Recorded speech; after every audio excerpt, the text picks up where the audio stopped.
Teachers, hello, and welcome to our second session of tips. We're talking today about preventing disruptions. And when I say disruptions, what I mean is something that impedes a student's learning, or something that impedes a student's happiness, something that stops the student from being able to learn and have joy in their classroom. Let me tell you, if you don't mind, I want to share with you 5 facts about why a well-managed classroom is so important. So this isn't on your notes. I mean, you can jot it down if you want to, but 5 reasons a well-managed classroom is so important. Ready? Number 1, teachers consistently report that classroom management is the most challenging aspect of their job, and it's the area in which they receive the least amount of training in school. That's second to parents. I'm sorry? That's second to parents being challenging. Oh, second to parents being challenging. Yeah. It could be. No. Good try. Okay, number 2. Second idea, why a well-managed classroom is important. The lack of ability to deal with students' disruptive behavior is the leading cause of teachers' anger and frustration. For me, it's homework. I'm sorry? When the kids don't do their homework, that's my biggest frustration. Oh, anyone agree? Leading cause of frustration is kids not doing homework? Maybe? Okay. But according to research, it's lack of ability to deal with disruptive behavior. So, number 3. And this is from the First Days of School textbook that... Can I get a copy of that? A copy of the... First Days of School? Yes. Do you know what? Let's you and I talk about that later, Okay. and we can take care of that. Okay. What was I on? Number 3? Thank you. Number 3.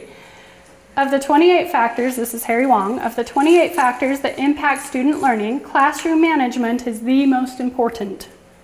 28 factors he and his research team studied about factors that influence student achievement, and classroom management was number 1. Number 4. Over 40% of teachers leave the field of education because of students' disruptive behavior. Did you know that? Over 40% leave our field of education because they cannot manage their students' behavior. Money. I'm sorry? Money. A lot of us left in the past because of money. Oh, leaving because of money problems. Salary, are you talking about salary or lack thereof? Okay, so maybe money is another problem. Okay. Last one. This is the one that's my favorite. Ready? Kids prefer a structured, quiet, working environment to one that is disordered, loud, and chaotic. Kids report feeling safer in a structured and quiet working environment than they do in one where kids are kind of allowed to be loose and free. Well, that's how it was when I was a kid. How? I'm sorry? I preferred it to be quiet. Oh, when you were a kid, you also preferred it to be quiet. Okay. Thank you. Point for me if you can see 2 disruptive students in our class right now. Diane and Lynn, there they are, ladies and gentlemen. Thank you very much. I actually asked them ahead of time if they would do that because, are you relieved?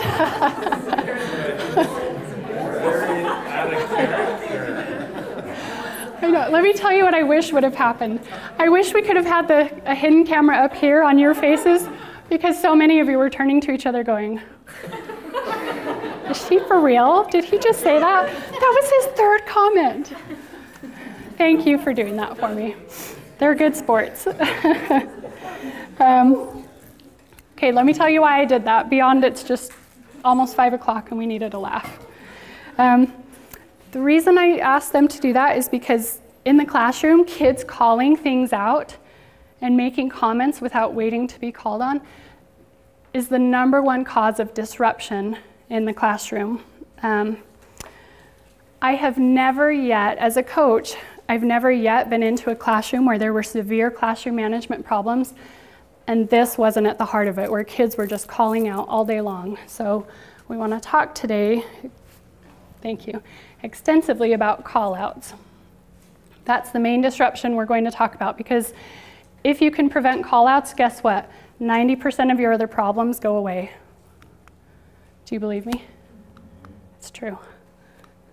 Okay, so the biggest disruption, will you fill in, is the call out. And if you don't mind, let's do that again, and I'll say the biggest disruption is the call out, and then will you go dun, dun, dun, because we know it's so destructive. The biggest disruption in classrooms is the call out. Dun, dun, dun. Ooh, we got some harmony in there, nice. Okay. I'm going to define a call out as, will you fill in, an unsolicited comment by a student. In other words, they did not have permission to speak. You did not call on them. You did not ask them to say something. They just made a comment because they wanted to. What I'd like to do, maybe for the next 2 minutes, well, I'm going to back up first before I ask you to do this. Frequently when I visit teachers' classroom and they have a problem with call-outs, with kids just making comments unsolicited, and I begin to talk to them about it, I find a lot of similar responses in why they allow that, okay? I want you just to give me thumbs up or down if you've ever agreed with or felt any of these things. First one, a lot of teachers say, and you don't have to write these down, just tell me if you agree. A lot of teachers say, the reason I let my kids call out is because I want them to participate. I want them to know that this is an interactive classroom. I want them to know if they have something to say, they can say it and I'll listen. Have you ever felt that way? Some thumbs up, some down, okay. Some teachers say, you know what, I know they call out a lot, but it's because I want them to feel valued, I want them to feel heard, I want them to know that I understand them as a person, not just as a student. Have you ever felt that way? Up and down, okay. Some teachers have said, well actually I heard this one this summer, a teacher who said, you know, I really don't mind when my kids call out and they just make comments during instruction or during work time because it tells me that they're paying attention. It tells me that they're right with me and that they're engaged in what I'm doing. Have you ever felt that way? Okay, see a lot more thumbs up on that one. Here was my reason my first year, ready? Because my classroom was a rockin' nightmare my first year, in case you missed my storied orientation.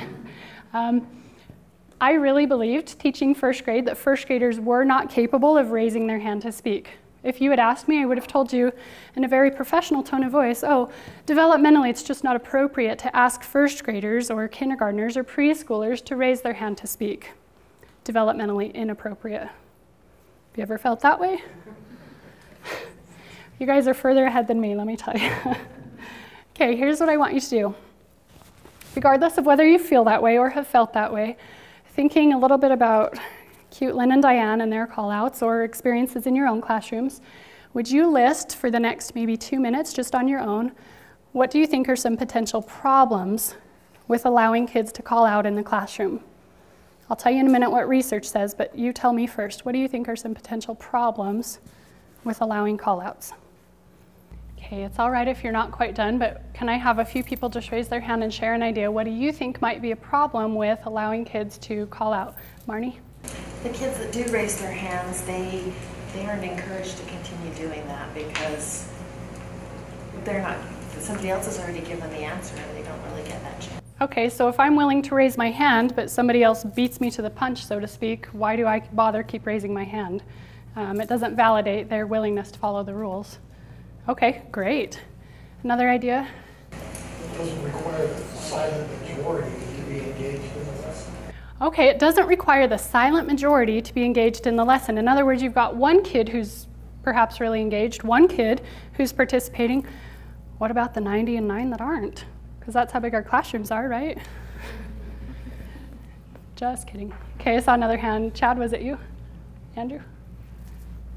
Oh, I was just going to say it delays instruction. I mean, unless we're talking about unsolicited, right? So unsolicited, if it's an right? Unsolicited shout out, to me, it typically delays instruction because you have to Yes. either correct it or pause or whatever. Yes, it slows instruction. In fact, maybe could we do that with our hands, and we're going to say it slows instruction and get slower with each syllable. Ready? It slows instruction. Even knowing I had assigned Diane and Lynn to do that, I still felt a little bit like, oh, I need to get through this. I have 5 things to say. Can't I just say them? Yeah, it slows instruction. Emma? We've also been trying to teach our kids to have positive debates saying like, I agree with so-and-so because of this. And I've never once had someone call out and use productive language like that. Yes. They just like yell their ideas. They're never using it in like a, I don't know, like a collaborative way. Perfect. So when you do have kids that raise their hands, you have time to make sure they're collaborating with each other, make sure that they're understanding each other's ideas. It's not just a free-for-all who can shout the loudest first. Yeah, I think I saw one or two. Jessica? Like me as a teacher, I like lose my train of thought. Like it always takes me a second to be like, wait, what was I saying? Okay, wait, where was I at? And yeah, it takes a minute to bring it back to what's important, doesn't it? Yeah, I saw a hand over here. Annie? I was just going to say, think time is an incredibly important part of instruction. You ask a question, allow kids to think, and you lose 100% of that if you have call-outs. Right, because you've got the kid that knows the answer and is so fast. I call her Hermione Granger. Have you heard of her? That says the answer before everybody else has time to even process the question. So you lose wait time. Will you point to your heads and do it with me? Ready? You lose wait time. Good, I'll take one more. Shannon? A lot of times all the other kids will start laughing at that comment. Yes. Have you had this? Where it domino effects into this silly effect where we've got somebody said something silly and now everybody laughs and everybody's off task and you have to go like this and try to pick up the pieces and bring everybody back to focused because of one silly comment. Absolutely. Thank you. Those are fantastic ideas. Let me tell you from research. Whoops. What research says is problematic about a call-out, okay? First thing is that call-outs limit participation. In other words, who was it that said only the one person who's actually making the response is allowed to have the teacher's attention and validation at that time? So the first problem is that it limits participation. Maybe could we do this with our hands? We'll add an action to it and we'll say, trying to think for limits, what we could do. Okay, I can see a bunch of people going like this, like it limits participation. Okay, let's do that to show participation can't happen for everybody if there's calling out. So we'll say it limits participation. Ready? It limits participation. Thank you. Tell you a quick story. I got to observe a 6th grade teacher a little while ago who was a teacher of the year in Idaho. She had been a district teacher of the year here in our district and a school teacher of the year in her school. And I got invited to go sit in her classroom and I was like, oh, I can't wait to see this teacher. I can't wait to see this instruction. I was beyond stoked to watch this woman teach. And I get into her classroom and here's what I see. A lot of rich discussion, a lot of really academic language. But the longer I sit there, the more I notice that because this teacher allows call-outs, it's primarily the same 3 kids that keep making the comments. One little girl in the front, a boy near the back, and then another little girl over on the side. So if you looked at it, without really analyzing it, you might think, oh yeah, I've got participation from the whole class. The whole group seemed to be engaged, but really, they were not. You had the same 3 kids who kept making the same comments. Because I was sitting in the back, from my vantage point, I could see this darling Hispanic boy sitting on the back row, and this is what he kept doing. Every so often, he'd go, and she beat him to it. And a few minutes later, and she beat him to it. And I could tell by his body language, by the way he sat up and like took a deep breath, like, okay, I'm gonna make a comment in front of my peers. I'm ready to do it. Shut down because somebody else beat me to it. I could tell that he was experiencing shutdown, and he's probably not going to continue being willing to participate like that because he doesn't ever get to finish his comment or his thought. Have you heard this before? Let me make sure I get this right. 80% of the comments in a class are typically made by 20% of the students.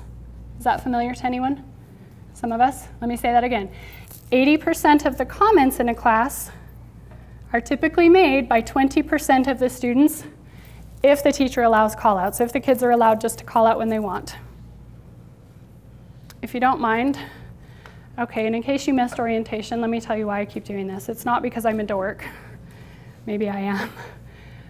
I really believe in the power of engagement strategies, so even though we will have a whole session on engagement, what I'd like to do is model those for you during our time together. That's why I'm going to ask you to do little actions and to echo me and to do choral response so you have an idea of how that looks and what you can be doing with your students, okay?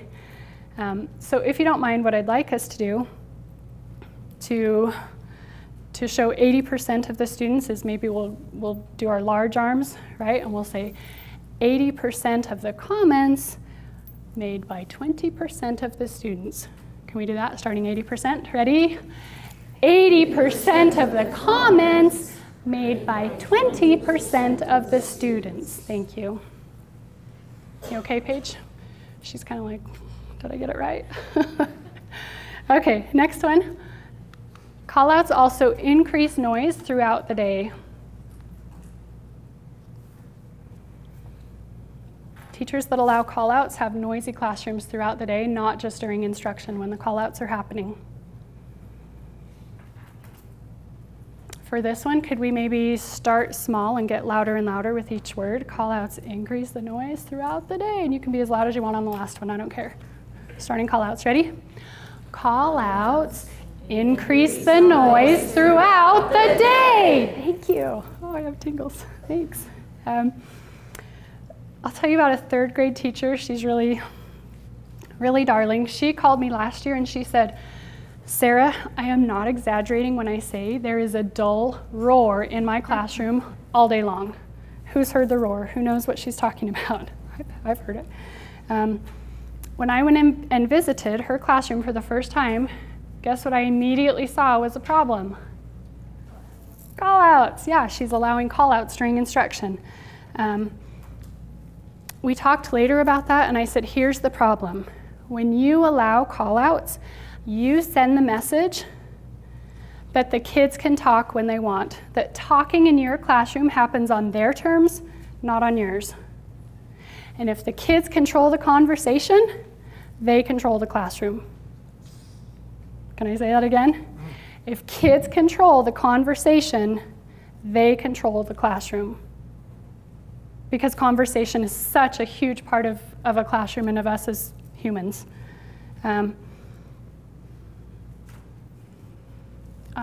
We're going to do that together. I just think that's so important. I don't have an action already ready for it, though. If they control the conversation, they control the classroom. Help me out with this. What can we do? Oh, I like it. Tell me your name. Chelsea, who's eating? Just kidding. Okay, so we'll say, maybe like this, we'll say if kids control the conversation, they control the classroom like an iron fist. Oh, I like it. Okay, let's start. If kids control the conversation. Ready? If kids control the conversation, they control the classroom. It's theirs, not yours. Their territory. So here's the good news. As this teacher and I worked together, this third grade teacher, and we talked about how to require hand raising for kids to make a comment. I was in her classroom maybe the second or third day that we had worked together, and it was independent work time. She had given them an assignment, and they got right to work, and the classroom was totally silent. And she comes over to me and she goes, they have never been this quiet, ever. And guess what? This is what was so cool about it for me, is that we had not told them to work quietly. We had just said, here's your assignment, you have 20 minutes of work time, go ahead and get to work.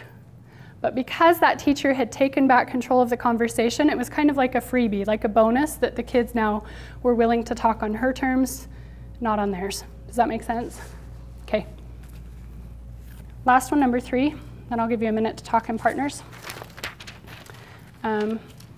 Will you fill in for me? Call-outs, interrupt instruction.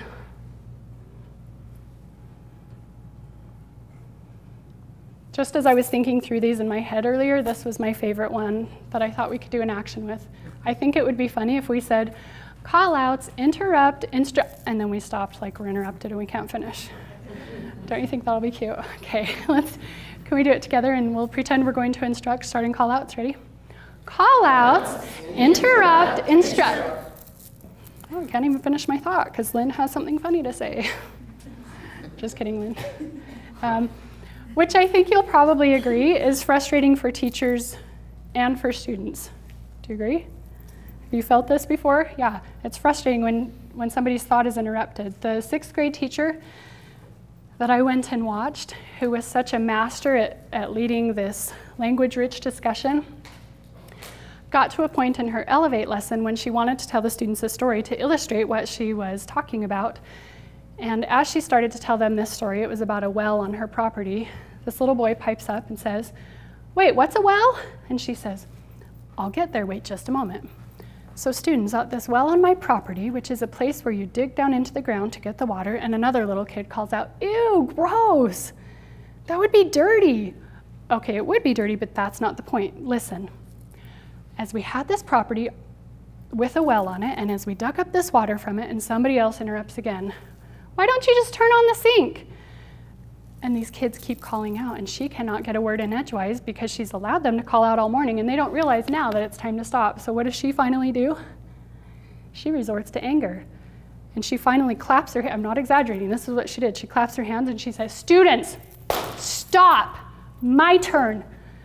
And you could have cut the tension in that room with a knife. Everybody was instantly like, okay. And for the next 2 minutes, they didn't call out. At 2:01, they did. But initially, they were like, okay, she means it. But she had to resort to that level of frustration and anger before they realized that she was serious. There are easier ways of doing it. We're going to talk about that in a minute. You don't have to become angry to get your kids to listen. So what I'd like to do is just go through this list again and see if we can remember each of our actions and do our actions and voices with each of these. Okay, let me just think through first. What do we do for limits? Limits participation, increases. Oh yeah, we got louder with our voice, increases noise throughout the day. And then interrupts, and we're gonna stop, right? Okay, thank you. Will you start with me on call-outs, problems with call-outs? Ready? Call-outs limit participation and increase noise throughout the day, and interrupt, instruct. Oh, I hate it even when I know we're going to do it. I hate being interrupted. Okay, here's what I want you to do. Most of you are sitting in groups of 2. If you need to do a group of 3, that's okay. But what I'd like you to do is, in a second, you'll talk with a partner about which of these risks, or the ones from your list, it doesn't just have to be from research, but which of these risks seems the most harmful to you in your classroom. Orientation, people might remember that I always assign an A and a B. So with you and your partner, the person on this side on the left is the A, the person on the right is the B. Okay, for this one, I'm going to ask letter A's to go first, and then, did we talk about what to do when you're all done? That you'll just face forward, mouths closed, so that I know you're done. And even if you're not done, you'll hear me go 3, 2, 1, you're done, so that I can bring us back together when it's time.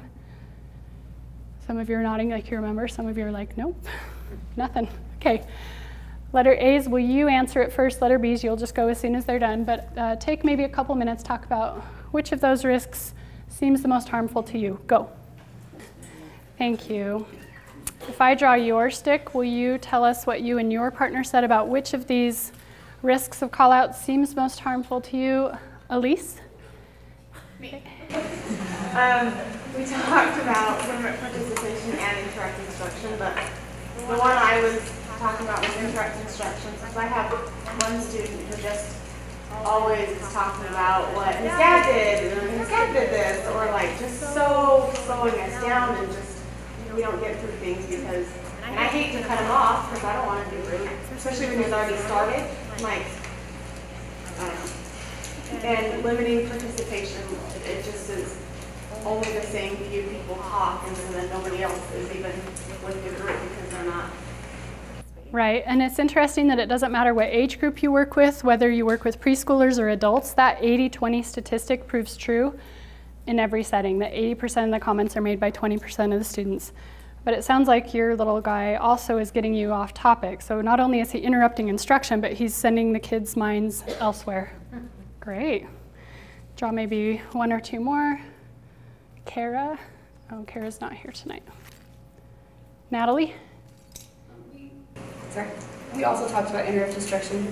We're at school to instruct the kids, and if we can't get through our lessons, then that's really detrimental.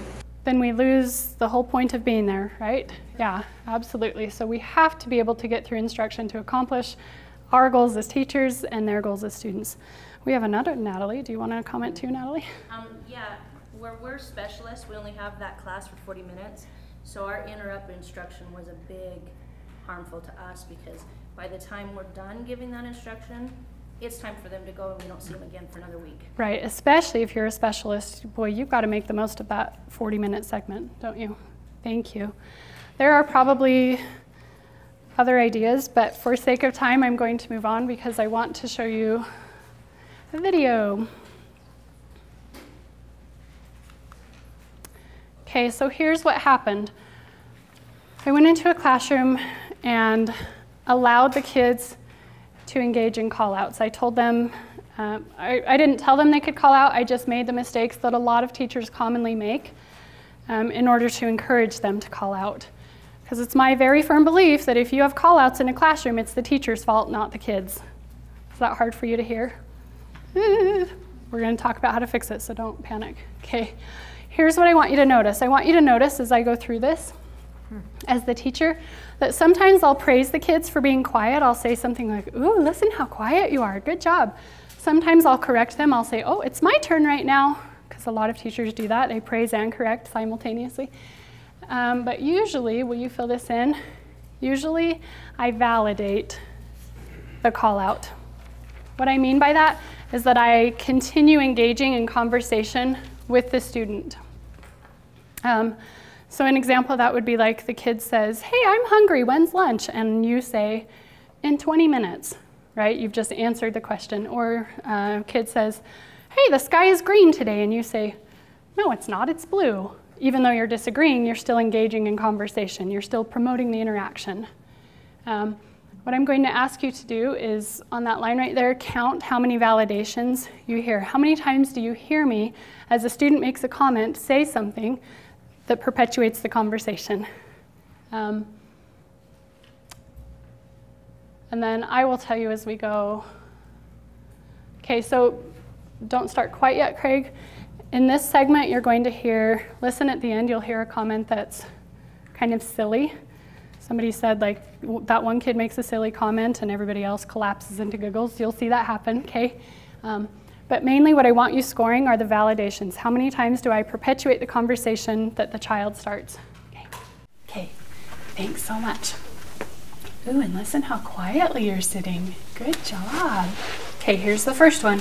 The first thing I'm gonna pull out is a picture of my daughter. This is my daughter, Isabel. Can you say Isabel? Isabel. I've seen her before. Have you seen Isabel? Guess what? What? My cousin name is Isabel. Oh, you have a cousin named Isabel. Great. That's Logan my raised his sister hand. has the same shirt as Isabel. She has the same shirt as Isabel? Fine. Well, Isabel is in I have a friend named Isabel. It's my turn. It's my turn right now, okay? Isabel is in 6th grade. She's 11 years old, and she thinks that she's really cool. If you say to her, hi, Isabel, a lot of times she doesn't just say hi. She says, what's up? Can you do it like she does? Ready? What's up? This is Isabel. So that's the first thing I want to show you is that I have a daughter named Isabel. The next thing I want to show you from my sack is $100,000. No, it's not $100,000. It's actually, I'll show you as soon as you're sitting quietly, just like that, Dominic. Okay, let me say one thing before we watch the next little segment. If I call on a kid and I give them permission to speak and then I engage in conversation, that doesn't count as a validation. Do you know that? Okay, in this next one, watch how the kids get off topic. They're going to be talking about Santa Claus and iPads and sisters. Watch how crazy this line of thinking quickly goes. Okay. The other thing I wanted to show you with it, the other reason I brought it is because I love Christmas. My favorite, Reese, it's my turn. My favorite holiday in the whole world is Christmas. So I brought it to show I love gold, I love Christmas. Noelle? My favorite color is gold, and I love Christmas too. Same as me. Wow. And the first thing I love Christmas because it gives you a lot of presents. Because you get a lot of presents at Christmas, that's why you like it? And you can get your favorite Santa gives you whatever you wanted. Sometimes Santa does give you whatever you want, if you're good, huh? Then he gives you it. I had an iPad for Christmas, but he didn't give me it. Aww. And she gave my sister an iPad. Bummer. Okay. Well, I'll call on Cody because she raised her hand. Good job raising your hand, Cody. Notice in this next segment how there's an incorrect comment made, okay? Because I'm allowing call-outs, I'm going to try to tell them what the word suspend means, and I'm going to get a call-out for somebody who explains it to the class incorrectly. So notice that as you're counting validations. Vocabulary means when we study new words and we learn new words. So I have some new words I want to show you today. Ooh, and look how quietly you're sitting. Good job. The first word that I want to show you is the word suspend. Will you say the word suspend with me? Suspend. Good. This time will you get your... That means you're like bigger than like a lot of things. Means you're bigger than a lot of things? Ooh, not quite. Higher. Not quite. We'll talk about it though, okay? We'll talk about it. If you suspend, it means that you hang from something and your feet are not touching the ground. Last section, will you notice how many times I'm interrupted? I've been interrupted throughout the instruction, but notice especially on this one, like she cannot get a word in edgewise as these little kids fight to make a comment. The next word I want to do with you is the word perform. Will you say perform 3 times? Perform, perform, perform. Do you already know what it means? Yes. It means that you like put on a play in front of an audience. To put on a play in front of an audience. You got it. It looks like they're joking. It kind of does look like they're joking, but let me tell you what's happening. I can't see. You can't see? That's what I could guess. If you perform, it means you put on a show in front of somebody. Maybe you sing, maybe you dance, maybe you act like in a play. What act are they doing? The act they're doing, I'm not really sure. It just says these children are performing in a school play. In my class, they had words of what they were doing. Oh, yeah, this one does, it just tells the word perform, but it doesn't say what the play is. Let's see, what was I going to tell you? Oh, you can sing, you can dance, you can act, but if you do it in front of other people, that's called performing. Reese, turn all the way around. Thank you. I hate to ask you to shout out. The irony of this is not lost on me. But how many validations did you get? Were you just 11, 12, 13, 14? Okay, depending on how you count it, I scored 14 when I watched myself doing this, but somewhere between 11 and 15 is probably about right. Here's what I'm going to ask you to do.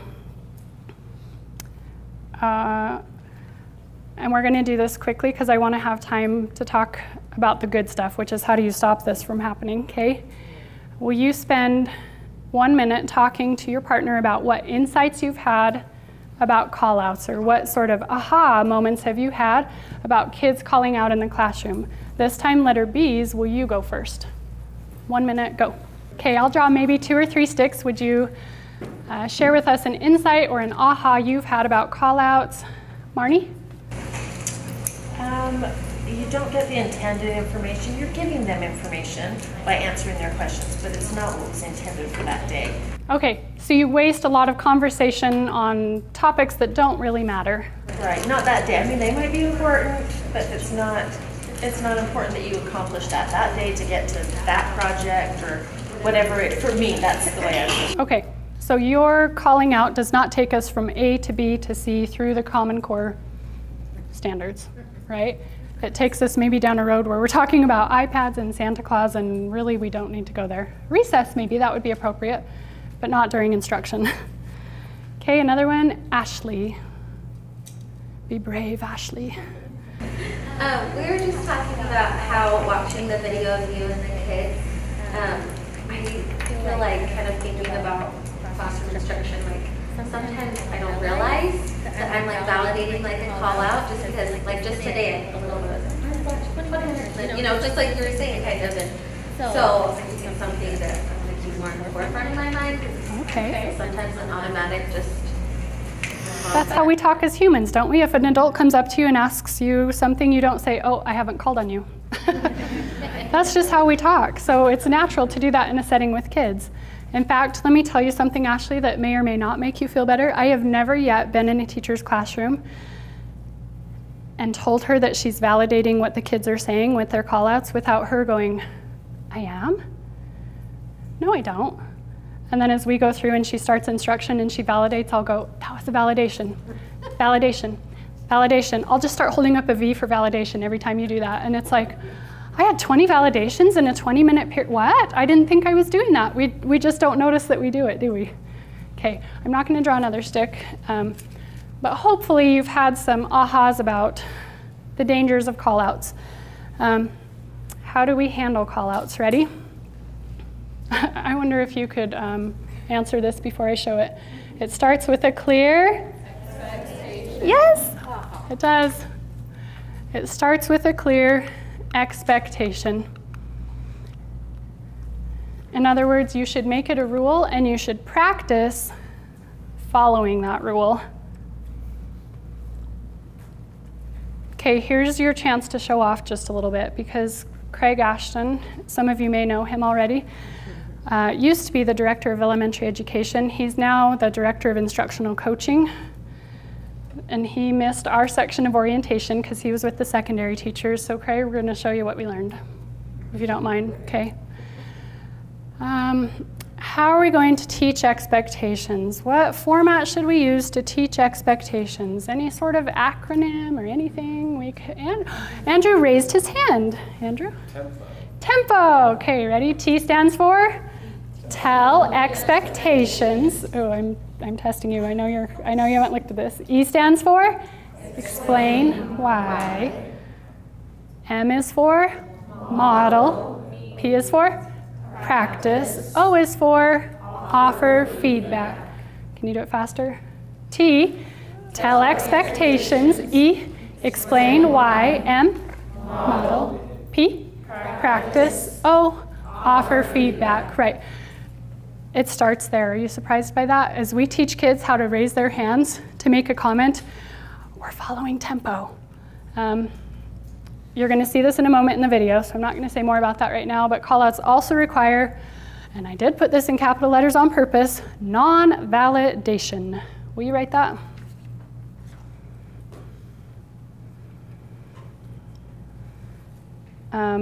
In other words, you as the teacher do not further the conversation by your response. The kid says, when is lunch? You do not say, oh, I'm in 20 minutes. You say, I have not called on you. The kid says, oh, do we have to do math? You don't say, yes, we do. Sit up in power position. You say, I have not called on you. You stop the conversation from happening before it even starts. Okay, well, maybe it started, but I had a therapist once who told me this, and he put it this way: it takes two people to play tug of war, and I will not be one of them. I loved that. Changed my whole life. It takes two people to play tug of war, and I will not be one of them. So you do not pick up the rope and engage in that back and forth conversation with the students. The best response to give a call out, will you fill in, is, I haven't called on you, or some variation therein. It could be, I need you to raise your hand. It could be, you're welcome to raise your hand. It could be, I can call on you if you raise your hand. But let me tell you what I always see happening, okay? When I tell teachers that the best response to give a call out is I haven't called on you, they go like this. Sarah, you're feeling so negative to me right now because I learned all about positive relationships in school and I breathe, live, and eat little children. Well, that sounds weird, but okay, they don't say that. But the idea that a lot of teachers have in their heads is that we have to always be positive. Because call-outs are so dangerous to a learning environment, you have to be strict. You have to be a little bit severe as you train them not to call out, because later the payoff is huge. Later you don't have call-outs and instruction happens quickly and smoothly and happily. Okay, so we're gonna do this 2 ways. I'm gonna say the best response to give a call-out, and you're gonna go, I haven't called on you, like you're uncomfortable, and then we're gonna do it again like I have not called on you, like you're taking charge, okay? You're the teacher. The best response to give a call out is, I haven't called on you. Oh, and I'm really sorry because I wish I could. I know you're a human and I love you. The best response to give a call out is, I haven't called on you. Oh, and you did it, you took charge. Love it. Andrew. I just have a quick question. Sure. Because if your rule is raise your hand to speak, and you have preset consequences that the kids know what happens, could you also just, whatever that consequence is, say, remind them of that quickly? Is that kind of like I have not called on you? Okay, so if you have preset consequences and an infraction of the rules occurs, can you just deliver that consequence? My answer is, if it fixes the behavior. I saw a teacher once who, if her kids called out, she gave them a little ticket and they owed her time at lunch, which I don't like. There's easier ways of doing it, but she did that. If that would have been enough to fix the behavior, go for it. Yeah, absolutely. If you find that call-outs are still happening, it's probably because they need a little more non-validated. We say non-validated 3 times. Non-validated, non-validated, non-validated. Okay, and you're going to see in the video how this happens. The next word that I want to show. I did Shrek. I did it. You did Shrek? What? I was going to tell out something. Oh, you were? Yeah. Okay. We did Chickamoo.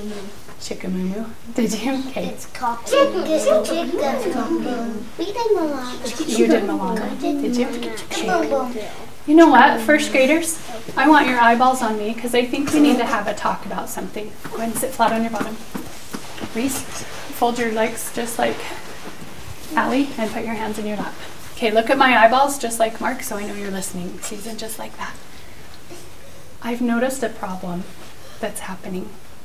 And I think it's my fault because I haven't been very clear about what I wanted you to do. So let me tell you what I want you to do while I'm here. Ready? When I'm here with you and I'm teaching, if you have something to say, I want you to raise your hand. And the reason I'm going to ask you to do that is because I have too many kids who are just calling things out, and then it's hard for me to tell you what we're supposed to learn, and not everybody's getting a turn to talk. Seth, I don't think you've said anything, have you? You've just been sitting politely, but lots of kids keep talking the whole time. So I'm going to make a rule that goes with my classroom rules poster right here, and it says, raise your hand to speak. Will you read it with me? Raise your hand to speak. What's on number 1? Oh, I didn't call on you, Jax. From now on, I will only call on you. I will only listen to what you have to say if your hand is raised and if I call on you. Let's do a quick practice. This is called Who Knows How to Raise Their Hand to Speak. Raise your hand if you can tell me your favorite color. You can only choose one, and I'm only calling on kids who raise their hand quietly. Hadley? I like every single color. Every color. Isla? I like pink. Pink. She raised her hand. She likes pink. Thank you. Noelle? I like every single color except orange. Okay, you can only tell me one color. Every color except orange. Just tell me one color. Dominic? I like red. Red. Perfect. I like purple. Oh, I didn't call on you, Piper, so your mouth is closed. I'm only calling on quiet kids. Gavin? Golden. Gold, just like me. AJ? Red. Red. Bryn? Pink. Pink. Perfect. Put your hands down. Good. Let me show you what else I'm going to do. As I see that you're following this rule to raise your hand to speak, you're not just calling things out, but you're waiting your turn. I have these little magnets that I'm going to put here. Reese, turn all the way around. Yeah, and I'll take that. Thanks. I have these little magnets here, and you notice I have some little dashes. Will you count those with me, starting 1, 2, 3, 4, 5, 6, 7, 8, 9, 10. Counting. what I'm going to do, when I see you following the rules and raising your hand to speak, I will add a little magnet. And as soon as you get all 10 filled up, then we're going to be able to watch something on YouTube called a Kid Snippets. Some of you might have heard of Kid Snippets before, but you'll get to watch one as soon as all of these are filled up. So I'll be watching for kids who quietly raise their hand if they have something to say. Alyssa, you raised your hand, so I'll call on you. Tell me fast. Well, me and my friends used to watch Kid Snippets. So you've seen it before. Great. Okay, what I'm going, I love the raised hands. I'm going to put up another magnet because I see kids raising their hand without talking.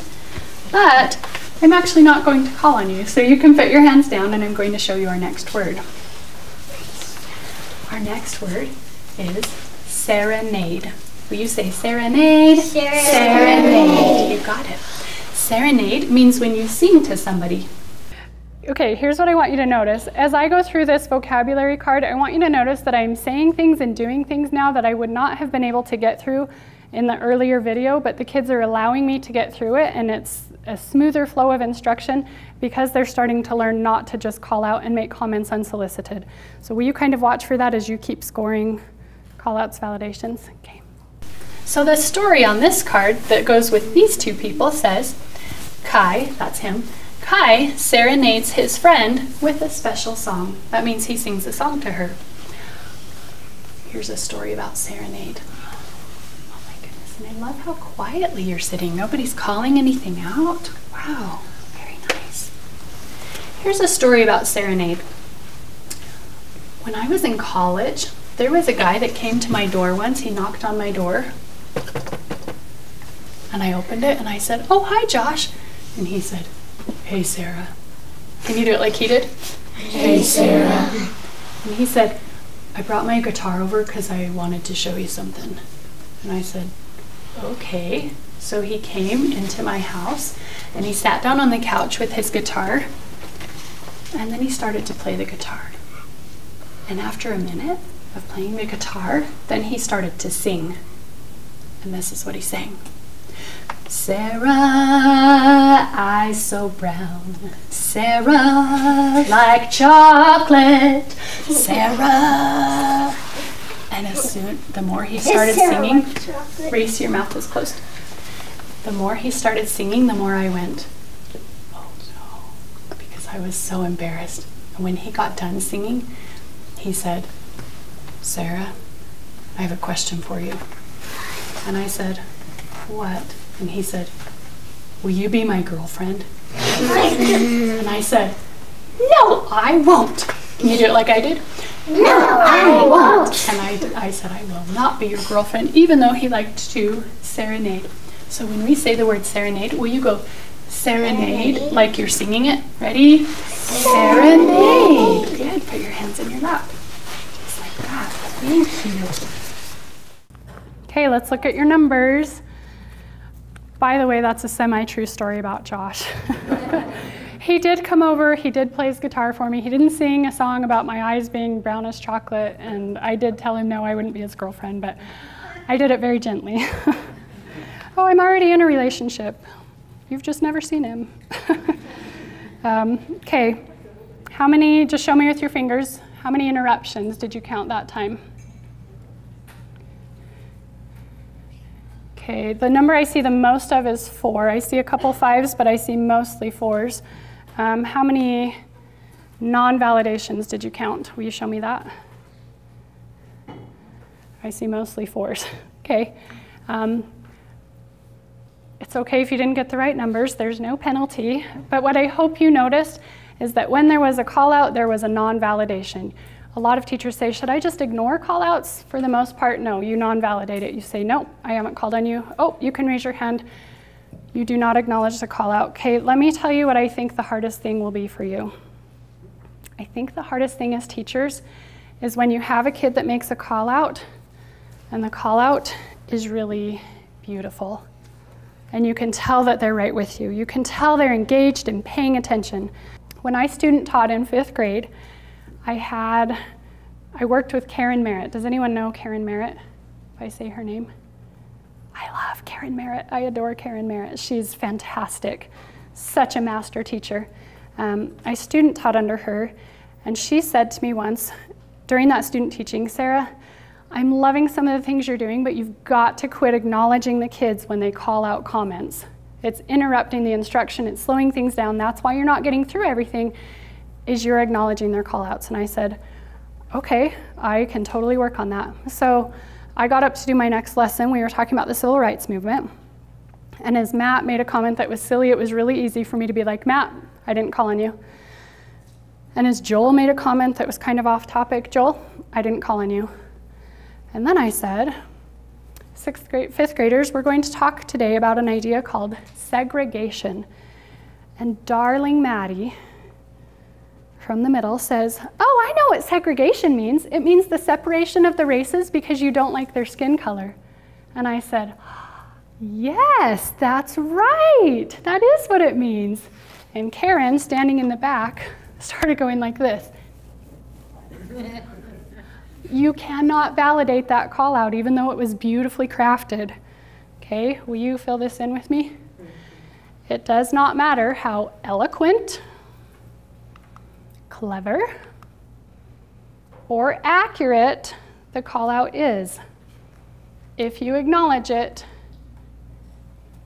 you will get more.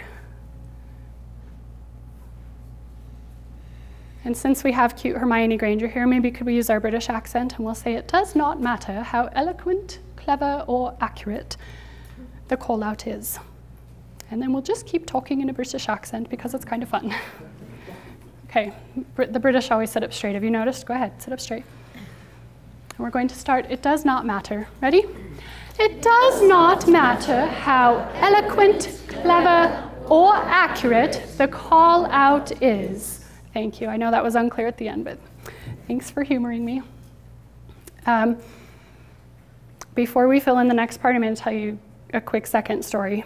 I had this cute second grade teacher last year whose class I was assigned to work with, and they were the worst class in the district. I'm not exaggerating. She really got stacked. This was a hard group of kids. Guess what the #1 problem was? Say it like you know it. Guess what it was? Call-outs. Yeah, she had a huge problem with call-outs. So we went through the whole tempo thing and said, like, no more validating. You've got to non-validate. Within the first day, those students were raising their hand to speak. It was glorious. She calls me maybe 2 weeks later and she says, Sarah, I don't know what's wrong, but the kids are starting to be noisy again and I can't figure out what's happening. And I said, okay, let me come in tomorrow. I'll watch for a little bit. I'll see if I can figure it out. So I go into her classroom. I'm there for 40 minutes of her math instruction. And here's what I see happening. Every time a kid calls out something, she says, oh, I didn't call on you. Oh, your mouth is closed. Uh-oh, I can only take a quiet hand. And she's non-validating, non-validating, non-validating, and also praising, wow, I love how Chad raised his hand. Thank you very much. Tara, you raised your hand. I'm happy to call on you. I'm like, this girl is a master teacher. I cannot figure out what's wrong. And I'm starting to panic. I'm not exaggerating. I was starting to panic because I thought, I don't know what the problem is. I don't know what recommendation to make. She is doing everything right. Like, she's doing everything I would do, and well, that makes it sound like I do everything right. The point is, I couldn't figure out how to help her. And then it comes time for calendar. And she says, second graders, as soon as your math book is put away, I'll have you meet me on the rug so that Jonah can be our calendar helper for today. And Jonah calls out, it's not me. It's Grayson's turn. And she says, you're right, it is Grayson's turn. I'm sorry about that. Open your eyes wide. Do you know what just happened? Validation. Did you hear it? Yeah. Even though the student was correct and it really was Grayson's turn to do the calendar, that was a validation. So they go over to the rug and she says, Grayson, you come on up, you be our calendar helper. Go ahead and start the kids on saying the month, and I think she had mixed up the month. It was like March and she said February or something, and the kids corrected her again. Nuh-uh, it's February. Guess what she did? Validated.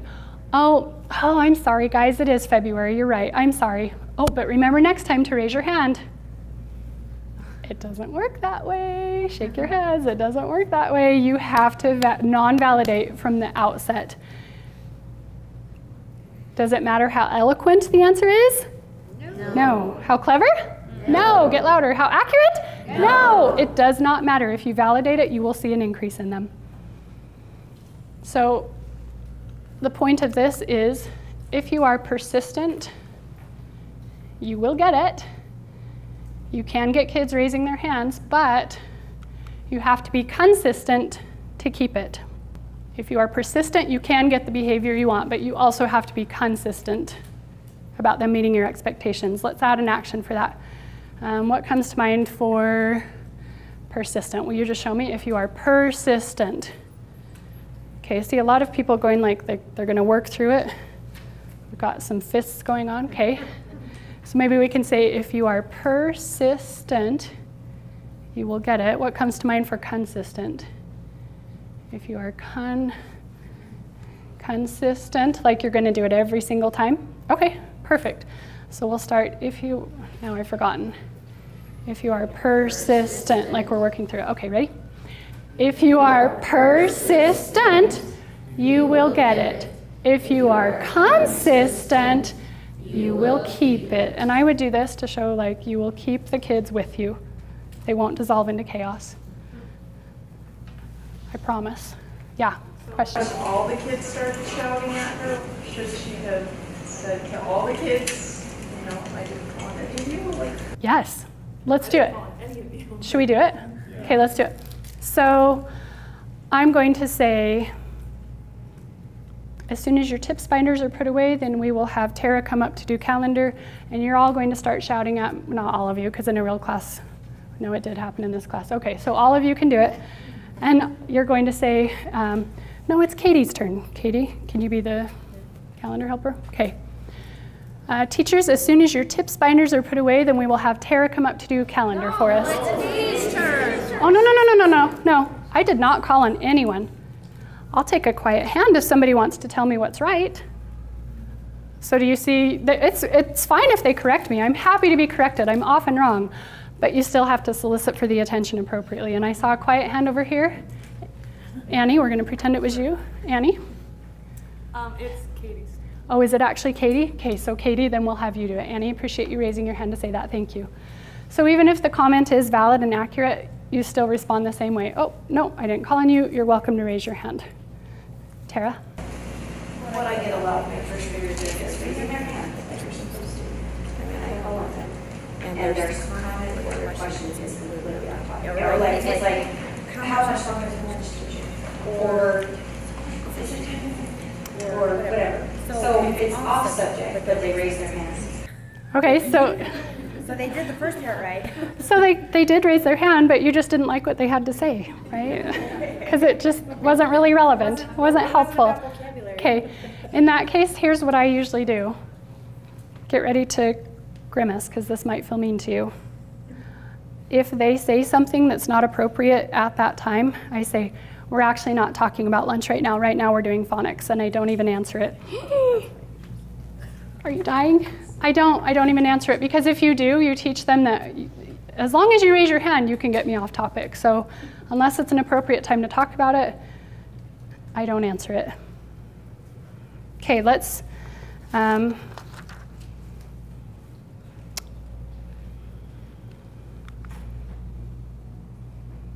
okay, we did this part already. How many times the students interrupted, how many times they were non-validated.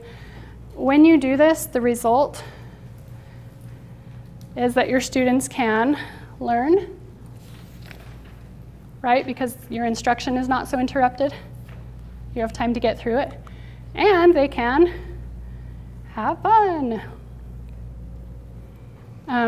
Really, once you bring your kids under control, you can do so much more with them. You can be so much sillier. You can take more risks with them than you could if you just always acknowledge the call out. So I'm going to show you a video of that in a second. Stephanie. Yeah, so I had some students that we were practicing not calling out, just doing procedures how they should be doing. And then one of them was like, well, I don't care. We can practice this all day. Oh. Anyone else encountered that, where they don't care if they have to practice because they Yeah. They can practice all day. Which they won't really practice, they're gonna just get worse and worse and worse. And they came into my classroom, I'm a specialist, they came into my classroom with that attitude. Okay, so here's what I've done in that case. Rainbow Tic Tacs, they're not called rainbow, they're called multicolored. Those are gonna be your new best friend. Because as you're training kids to meet an expectation, those are really, really handy to have in your pocket. And even for older kids to begin saying, oh my goodness, I'm loving all these kids that are raising their hands politely to speak. Thank you very much. Tori, I should probably give you one. And Tristan, maybe I should give you one. And you should be really beefing up your positive reinforcement for kids that are meeting your expectations. I even did this in a specialist class once, Kay. So what I'm recommending can be applied for specialists. If you have 1 or 2 or 5 little kids that still do not meet your expectation, then I would recommend that you take those specific few and practice at a time when the other kids have access to a privilege. So maybe your other kids are at recess, or maybe the other kids are going to lunch, and you keep those few back for a few minutes, because we're going to practice raising your hand. Because if it comes out of their time and not your instructional time, I promise you they will care so much more. That's kind of severe though. Usually the positive feedback, the positive cueing with the kids that are meeting your expectations is enough to bring them under control. Okay, guess what? Here's what I want you to do. We're gonna watch a video in a sec, a 2-minute video to end. But before we do that, so we'll go like 10 more minutes. Before we do that, what I want you to do for me is talk to your partner about any insights you've had about preventing call-outs. What insights have you had about how to prevent a call-out? What do you think are the main ideas or the most important pieces of it? This time, letter A's, I'm going to ask you to go first and give you 2 to 3 minutes. Will you talk about that? What insights have you had about preventing call-outs? Go. I had a great question that I'd like to address in lieu of watching the video. Question was raised, what if the kids are raising their hands, but it's always those same 3 that are raising their hands? A lot of nods, a lot of you have that problem. The answer in a single word is engagement. Engagement strategies, where you should be giving kids permission all day long to respond with you. The key in one word is engagement. Oh look, everybody just responded. The partner talk that we've been doing, where you can ask an open-ended question and you can allow them to talk to each other about that, I hope you're noticing is a good strategy to allow your kids to talk. We're going to talk more about engagement in a later session, so I won't spend too much time on it here, but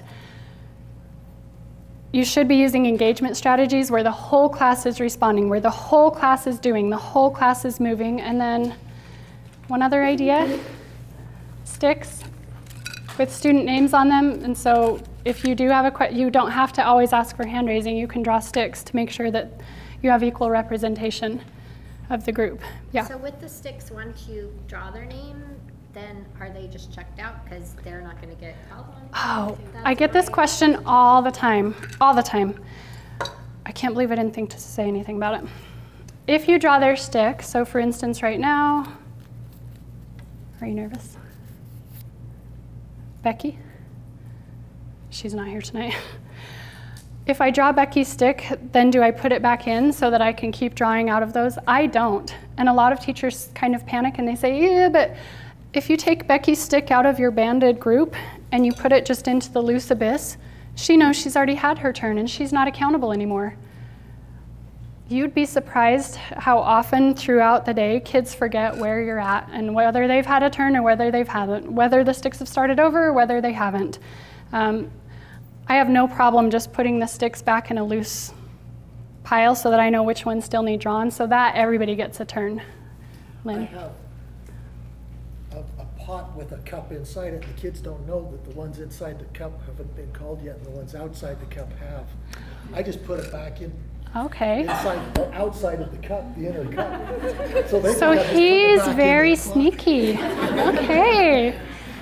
Everybody look at Lynn and say, sneaky. Look at you. The best teachers usually are. Here's my favorite trick. When I pull one out and I really want to call on Shannon because I haven't heard from her, but instead I draw Chris's stick, I go, Shannon. What would you like to say? I've drawn your stick. It's right here. You can't see it, but here it is. Thank you. Okay, I'll just tell you what the video was about instead of watching it. The video was, and I'll put this on Google Drive so you can watch it if you want, okay? But it was a 3-minute video of me doing a handwriting lesson where I talk in a Texas cowboy accent with the kids. And I'm kind of silly, and I tell them, I'm going to show you how to write the letter N. You watch up here. You put your little eyeballs on the board, and I'm going to show you how to make this letter N. It's gorgeous. You're going to see how gorgeous this is. And I'm totally silly, and of course, they keep raising their hands to correct me. No, you did it wrong. It's supposed to go straight back up, not slanted back up. And at the end, I get so mad at them that I say, that's it. I have had it. I am going to go back to Texas, and I am going to ride my horse. And I gallop out of the classroom. I really do. I gallop out of the room. I'm gone. And you can hear them, hee hee hee, this is so funny. But they don't dissolve into chaos. They don't freak out and lose control, even though I've just been really silly as a teacher. Take home, the point is, if you require call-outs, you can have more fun and achieve more with your students. It's true, I promise. Okay. I'm going to come to those of you that have questions in a sec. Those of you that don't have questions, will you get your takeaway log from the... Oh, what was it? Maintaining hand raising requires... Maintaining hand raising requires that you use frequent engagement. If you're not allowing them to talk, they will talk without your permission.